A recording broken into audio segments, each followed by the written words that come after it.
of you who are fans of the movie Big Short would surely remember this.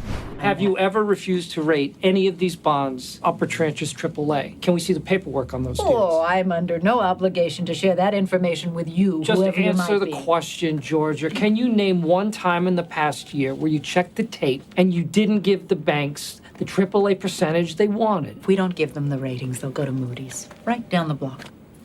If we don't work with them, they will go to our competitors. Not our fault, simply the way the world works. While this scene may be a fictionalized depiction, it's not very far from the truth. Neither rating agencies nor their ratings have been above reproach. Time and again, bad credit has been given great ratings, leading to billions of dollars of losses.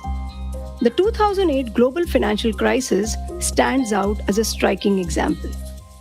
But surprisingly, no regulator in the world has ever asked a credit rating agency to shut down. That is until October this year. On 6th October, India's capital markets regulator SEBI passed an order for the 17-year-old Brickwork Ratings to wind up its operations within 6 months. Until recently, China has been known to suspend the licenses of its top rating agencies for a few months to a year. But ordering to shut shop altogether is a first. So what prompted this severe action from SEBI? My colleague from ET Prime, Jyotendra Dubey, has an interesting answer.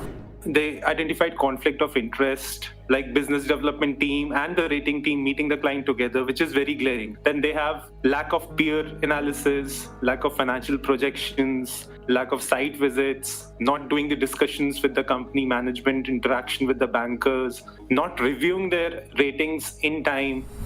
And what ails the ratings business?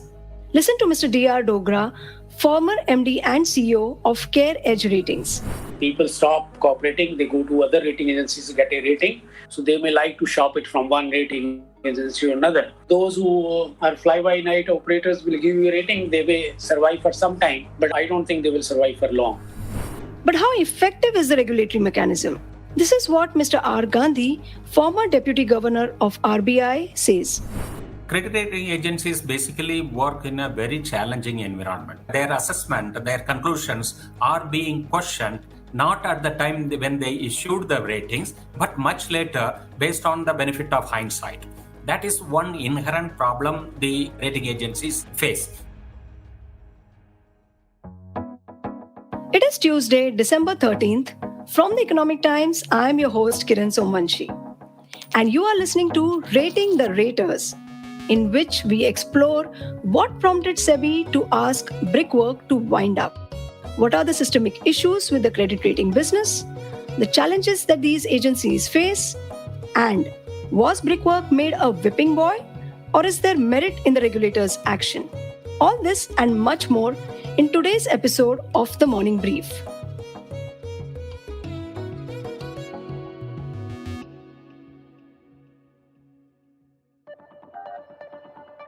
Compared to the West, that has 2 or 3 big credit rating agencies, India has 7, both global as well as local. And Bangalore-based Brickwork Ratings, which got the regulatory approval in 2008, is one of the youngest. It was founded by bureaucrat turned entrepreneur Vivek Kulkarni along with his wife Sangeeta in 2005. And since then, it has assigned over 9,000 credit ratings to a variety of instruments such as bank loans and bonds, all worth almost 20 lakh crore rupees. Incidentally, Brickwork is the most preferred agency among the asset reconstruction companies, with Brickwork rating half of their outstanding security receipts.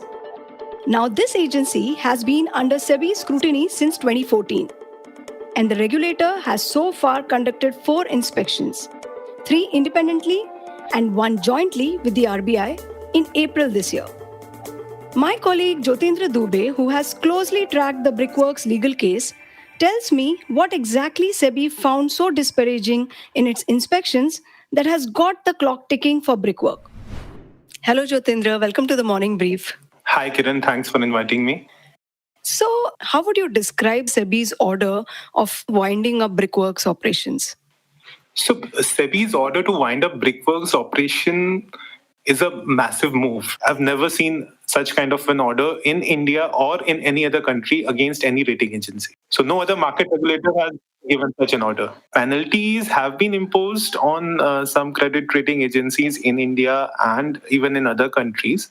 But there are no such cases of being a serial offender. Like one rating agencies have been, inspected several times and found guilty of various discrepancies. And it has definitely given a note of caution to other rating agencies as well. Because the role of a rating agency is very crucial because the investors, they invest money in any security, any company, going by what the rating agency has to say. So if the rating is manipulated in any way, the investors are impacted big time. So it's a welcome move by SEBI, and it has given a note of caution to all the rating agencies in India. Got it.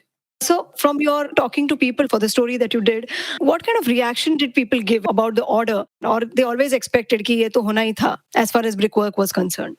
So I spoke with various institutional investors while reporting on this story. So most of these investors, they were in that opinion that they always saw this coming and it was long overdue, and they knew that there were discrepancies with how Brickworks is operating. The common opinion in the industry and other stakeholders, they were not at all shocked with what has happened, though they were a little shocked of SEBI giving such a strong order. So they thought there will be another penalty, a stronger one, but winding up was little unexpected because this has never happened anywhere across the world. But the discrepancies which SEBI pointed out, they were not at all shocked.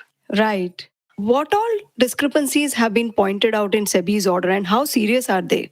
There have been 3 investigations which SEBI had conducted, and in all those investigations, they found various discrepancies in how Brickworks was operating. In a nutshell, they identified conflict of interest, like business development team and the rating team meeting the client together, which is very glaring. That's the most glaring allegation in the SEBI's order. Then they have lack of peer analysis, lack of financial projections, lack of site visits, not doing the discussions with the company management, interaction with the bankers, not reviewing their ratings in time. Like if there has been a default, they took sometimes more than 10-15 days in reviewing and revising their ratings of that particular company. So these were the major allegations which SEBI had pointed out.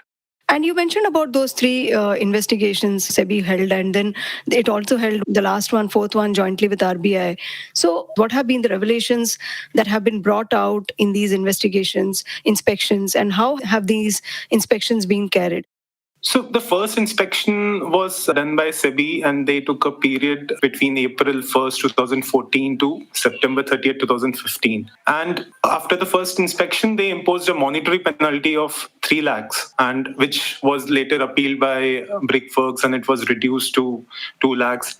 And then further, like even after the first inspection, there were discrepancies and they continued. So second inspection was carried between the period of April 1st, 2017 to 30th September 2018. So again, a monetary penalty was imposed, and this time for a higher amount, for 1 crore. But again, they challenged it and the penalty was reduced to 10 lakhs. The third inspection by SEBI, they took a time period of October 1st, 2018 to November 30th, 2019. And after the third inspection, it led to, cancel Brickworks certificate of registration, and they directed the agency to wind up their operations within 6 months. So, and apart from these 3 inspections, they also started with an inspection jointly with the RBI. And for that inspection, they took the time period between December 2019 to January 2022, a longer period this time. The final report for that joint inspection is still pending, but on the basis of their SEBI's third inspection, they have already issued this finding of order against Brickworks. Sure. So what has been Brickworks' defense from the order that you have seen? So Brickworks has responded point by point, on various allegations. For example, if SEBI has said that they haven't conducted peer analysis in various cases. So Brickworks has said, see, this is not a mandatory practice, but a standard practice followed by all the rating agencies, but we are not mandated to conduct peer analysis. For instance, in one allegation, SEBI has said that they have conducted the meetings with the management without the presence of the analyst who is working on that particular case. So they have said sometimes, senior management does that meeting and we brief the analyst later. So they have responded to various allegations, but they could not, substantiate why there was so many discrepancies there. Yes, understood. See, in the past, we have seen many times, SEBI comes out with an order and at this appellate level, at the SAT level, those orders get diluted or reversed. So, how do legal experts look at this now? So that does happen. And even in the case of Brickwork, like if you see the 3 inspections which were carried out by SEBI, so every time they imposed a monetary penalty and they appealed before the SAT and the penalty was reduced. After SEBI gave that winding up order against Brickwork, they went ahead and they appealed against that order in the Karnataka High Court. And they also got a stay against the order. Then reacting to that, SEBI approached the Supreme Court, which stayed the Karnataka High Court order, and they ruled in favor of SEBI. So they allowed SEBI to, go ahead with the winding up order. So after that, Brickwork has appealed in SAT, which is the appellant authority for SEBI. And that case is still ongoing. So one hearing has already taken place and the next hearing will be on 14th of December. But the point is, since Supreme Court has once already ruled in favor of SEBI, what the experts say is that SAT may not go against what Supreme Court has already ruled. So it will be very interesting to see how SAT takes it up. Right. But this time, they are now a serial offender. And so SAT will also consider that fact as well. So SEBI went after Brickwork because the rating agency was found to be ignoring the red flags that SEBI has been raising over the years across 3 inspections. And Brickwork's defense? They say that most of the deficiencies were related to non-material procedural issues or clerical errors and are not related to any integrity issues or malpractices in favor of any issuers. And that's why it doesn't warrant a capital punishment penalty in the form of cancellation of registration. Now, what does this say about the overall ratings business and its challenges? Let's understand from Mr. D.R. Dogra the issues that plague the rating business. Mr. Dogra has been the MD and CEO of CareEdge Ratings from 2009 to 2016. Thank you, Mr. Dogra, and welcome to the Morning Brief. Good morning, everyone. Having been in the industry for so long, how would you summarize what are the major problems with the rating business? See, every business has its own pros and cons. And while evaluating them, you have to see whether anything which has a con has proportionally much higher pros or not. Credit rating is able to define credit risk as well as default risk and give an indication to a saver to put its money and demand an appropriate premium for the risk he's taking. Let's come to the evil side of the rating one. For example, we are now have 6 or 7 credit ratings. I don't know the number now because they have been growing like anything. But certainly we have 6 or 7 rating agencies now. And smaller rating agency will certainly try to show its foothold in the market and start rating clients. So there's a possibility of a smaller rating agency to go and give a rating which people, because customers are always craving to get a higher rating. So they may like to shop it from one rating agency or another. That's quite possible that some of the rating agency may go into that. Although this kind of service is a self-killing exercise if anybody goes for it. Those who are fly-by-night operators will give you a rating. They may survive for some time, but I don't think they will survive for long. Can you explain to us how rampant this practice is? See, I don't think it is too rampant. Had it been so rampant, it would have been many rating agencies would have seen the flag, because I don't think any rating agency would like to be treated as a rating agency whose ratings are inferior to others. So rating agencies are themselves know this, that rating shopping will kill them one day. let me warn you here. You should not immediately jump to this conclusion that suppose I give a rating AA to a client who has a AA minus for somebody else. It doesn't mean that I have gone for a rating shopping here, because after all, rating is a very, very subjective opinion. It's not that objective. There's no mathematical formula. And let me give you an example. For example, there's a company started by Fortune 500 company in India, 100% owned by them. Another company owned by some individual Indian promoter. And suppose those two companies have similar numbers, similar ratios. Do you think they will end up getting a same rating? No, because a rating analyst will like to see not only in the quantitative parameters, but also the qualitative parameters. So jumping this conclusion that a company getting two different ratings have gone for rating shopping is also wrong, because after all, there could be a different opinion. But of course, if you have 100 ratings and 90 of your ratings are higher than other ratings agencies, suppose you have 100 companies who have rating for more than one rating agencies, and your rating is always higher from other ratings, then there's a problem with that company. And I think any logical conclusion to come that this rating agency has gone for a rating shopping is not a very logical deduction. But Mr. Dogra, there are instances where a corporate would come to an X rating agency, get a rating that they are not happy with, and then move on to another. And the corporate does pressurize the second agency to give a better rating as they are not happy with the first one, right? Yeah, I think what you are saying is correct, but that means, see, I have some belief on my credit quality and I go to a rating agency and they come up with a rating and which I don't think that this is a rating which I deserve.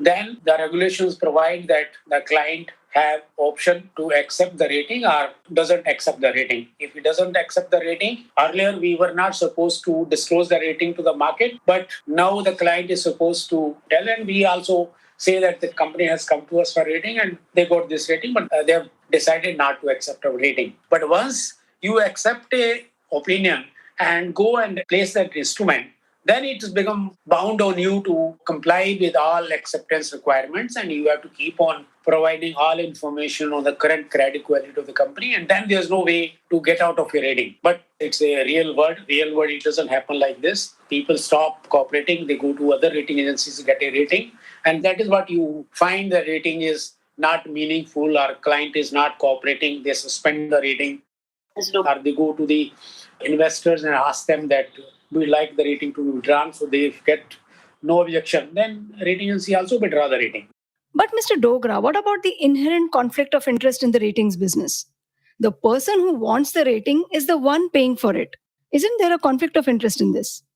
I think it's a very important question, and I think this is the first question everybody asks on conflict of interest. Let me tell you this. See, there are models. Issuer pays model is also there. This is the issuer pays model where the corporate who is raising the debt is paying for the rating also. There's another model known as issuer's investor pays model, because the lender or investor is the real user of rating. It's not the corporate. Though corporate gets money because of our rating, but it's only the investor and lenders who accepts a rating and then gives him the money. So the real user of rating is the customer or the investor or the lender, not the corporate client, who is actually our customer who has given us mandate in the fees. But let me tell you the first and foremost merit of a issuer or a corporate giving mandate model is that you require information for doing a rating, and that information on corporate can only be given by corporate. Maybe to get a loan, the lender may force him to share the rating with the rating agency initially in the first year, and we might get corporate's cooperation in first year because he has to get a loan. But what happened after second year? The loan is for 5 years or debenture is for 10 years. Who will support me for next 10 years? Because rating have to be kept live. The service is not over unless the whole loan is repaid or whole debenture is repaid. So if you say the investor-driven model, then we'll have this problem. So investor will getting any update on the credit quality later because we don't have, the credit rating agency will not have any information. So the biggest disadvantage of a investor pays model is that how rating agency will monitor ratings. That's the biggest disadvantage. Right. Any other issues? See, I think regulators should strictly look at this because I think too much competition is not good for the market. When internationally in developed markets where debt markets are quite big, there are only 2 or 3 rating agencies. How in India there could be 6 or 7 rating agencies for a very smaller market? I think in a market which is not developed, if you have fly-by-night operators getting a license to start a rating agency and start giving obscure ratings, goes for rating shopping, he may not survive for long, but certainly he can damage the market for some time to come. You can see that with the regulator which grant licenses of banks. I mean, they are very strict on giving licenses, whom to give license to start a bank and all that. Though we know for sure that for a country like India, we need more banks. Everybody understands that, and everybody, even RBI, agrees to that. But they are very strict, and I'm not saying that Security Exchange Regulator gives a rating agency license to everyone. They have also are very strict. There are some people had to go to court to get a license. But I think Security Exchange Regulator should have if something is required from the government regulatory side, we should give that support to Security Exchange to really take a final view. It's not the court should decide that who should get a rating license and not, or direct a regulator to. I'm not going to criticize court here, but I think Security Exchange Regulator should have final say in this, and they're quite objective in this. That's what I'm trying to say.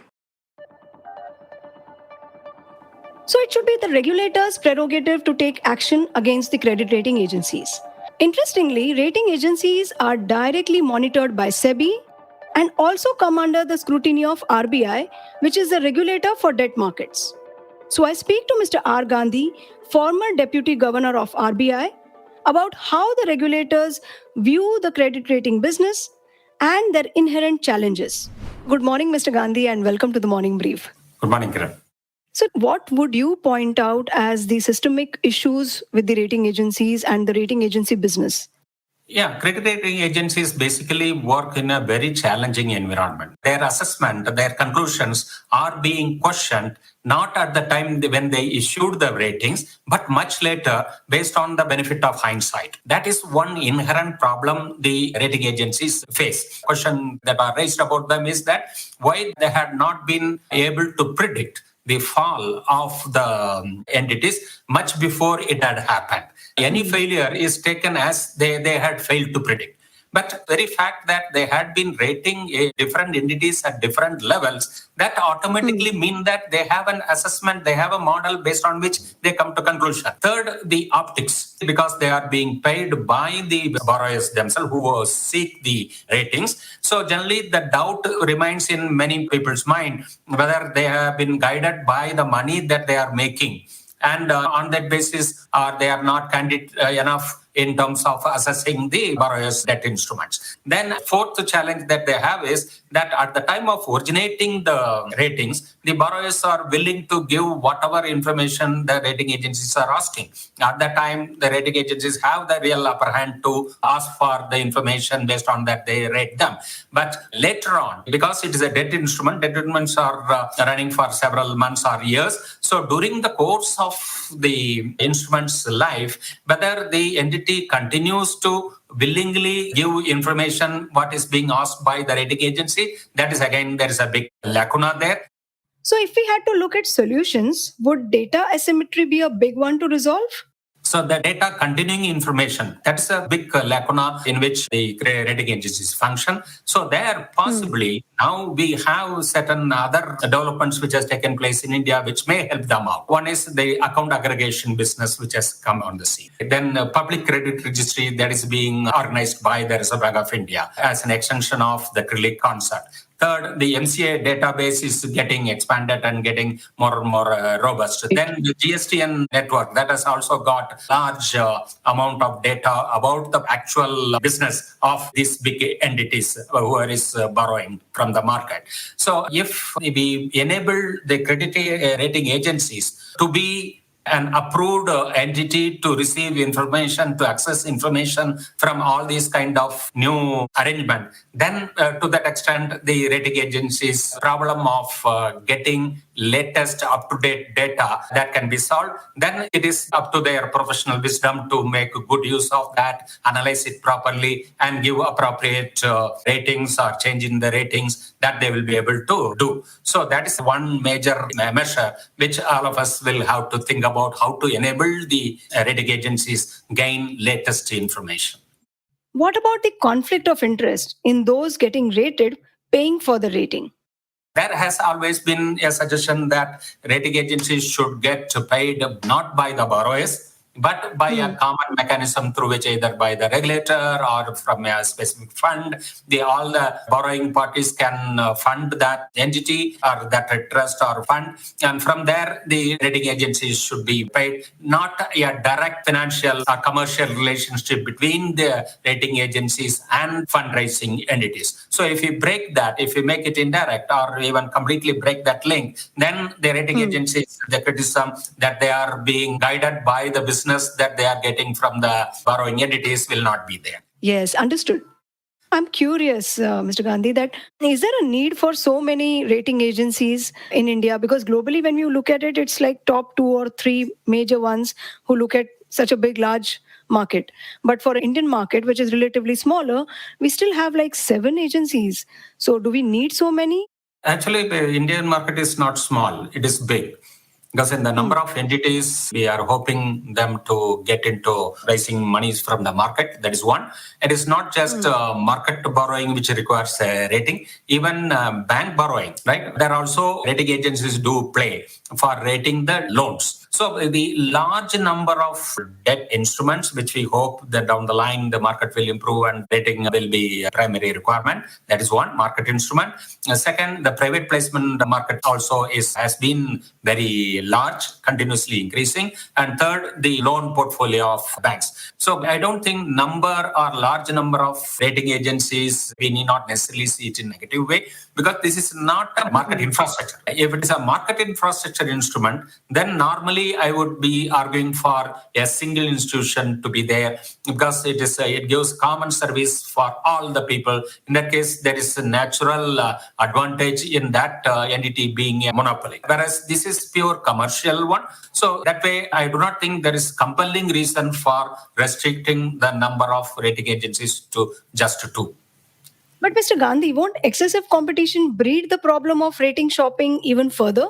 Yeah, there has been often criticism about rate shopping. That is one trouble when we have multiple rating agencies. Then the competition leads them to shop around, and the borrowers can obviously play one against another. So that's a natural consequence of multiple institutions coming on the scene. How do we correct this? The problem, of course, it can lead to relaxed standards being followed by the rating agencies, or sometimes unethical practices either by the rate seekers or the rating agencies. But we can put some ring fencing against these evils. One is that, which I already mentioned, that if you have sought ratings from several agencies, in that case, all the ratings should be disclosed. So that is, if you make, then rating shopping, the primary reason for rate shopping, that you want to disclose only the best ones, can be removed. Mr. Gandhi, so coming to the point of Brickworks case, so do you agree with SEBI's order of asking Brickwork to wind up its operations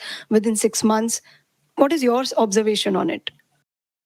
There, I would actually not like to comment, in the sense that the information that is publicly available, like with me and with you and anybody else, is limited. Whereas the regulators, being ex-regulator, I can certainly believe that regulators would have a large amount of information based on which they have come to certain conclusions. That is one. So in the absence of such full assessment, just the concluding decision by the regulator to pass judgment, it will not be correct. That is number one.